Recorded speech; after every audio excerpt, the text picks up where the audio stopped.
Today we'll be cleaning the charging port on a Samsung Galaxy Note 20 Ultra. Start off by removing these little screws.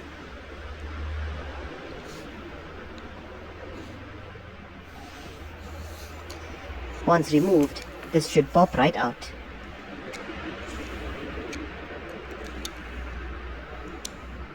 Next we'll need to remove these 3 screws, 2 holding the charging port and 1 holding that little board in place.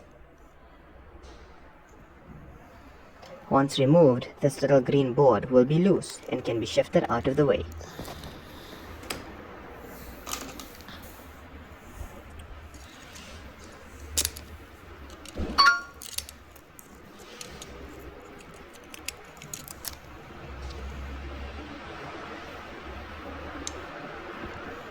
Next, you can simply pull up on the charging port. It should slide right out of position.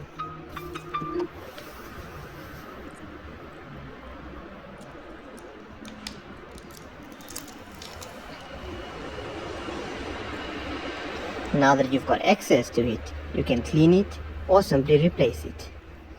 We'll go ahead and try to clean this using some electronic cleaner.